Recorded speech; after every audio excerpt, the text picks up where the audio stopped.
As we have said from our last session, the reading from our manual will continue the subject on temptation. For today's 9th session, we will begin with this beautiful analogy. Fire tries iron, and temptation adjusts man. Man is superior than any created things in this world, for he was created in the image and likeness of God, endowed with reason, and as immortal soul, destined for all eternity to be with God. That's awesome. Iron, on the other hand, is superior when we speak of its strength, and it can be formed according to its purpose, without diminishing its strength.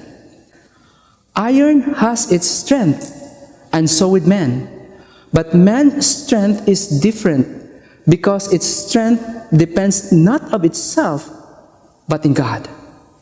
This is a very straightforward teaching from the imitation of Christ, of renouncing the spirit of the world. We are given today the idea of how temptation works in us. It always begins in the mind with some simple thoughts, and then slowly entering into the door of imagination, which somehow develops and produces delight. Little by little, it establishes dominion over our mind, and slowly removing from us the idea of guilt and shame, and put it in Satan's files. These files are very important for him, because at the end of our life, he will open those files and unload back to us all the shame and guilt causing us to despair. During the devil's temptation, he also creates doubt in our minds, making us to desire to become like God without God, creating doubt as to whether or not God's divine law provides a true happiness for man, and even creating doubt of God's love for us. These are the works of Satan that we must renounce. If the soul listens to this diabolical insinuation, it is lost. But there is still time to withdraw and renounce, because the will has not given its consent.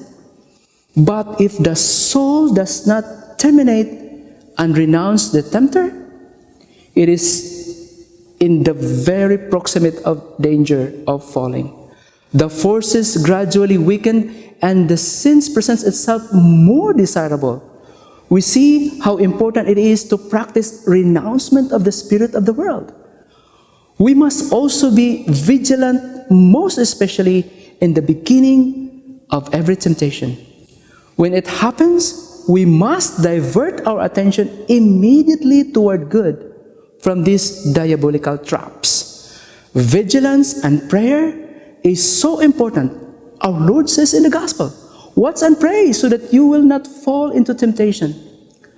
By means of prayer, we will obtain from God, through Our Lady, the graces necessary to resist temptation and to be victorious over temptations. But careful vigilance and most earnest efforts would be totally not effective without the help of God's grace. With God's grace and with Our Lady, victory is infallible. So let us renounce the spirit of the world by not being slothful in resisting temptation, because by doing so, it makes us weak and the energy even more, and the enemy even more stronger than we are. Remember, sloth is one of the 7 capital sins. God, in His infinite wisdom and goodness, knows our capacity. He will not give us temptations that we cannot overcome, or crosses unbearable to carry. There is obviously a purpose why the Divine Master allows us to be tempted in this life. This is the mystery of God's providence on temptation, and how He directs such situation for the good of souls. Only God can do this, but we should not play with temptations. Following the book Imitation of Christ, here are a couple of recommendations. First, resistance. Second is fervent prayer. Saint Alphonsus de Ligori says, "He who prays will be saved, and he who does not will be condemned." This is the reason why Christ taught us to ask God the Father in the very prayer, "Our Father, lead us not into temptation." It is also reasonable to invoke the Blessed Mother who crushed the head of the serpent, and call our guardian angel whose principal duty is to defend us against the assaults of the devil.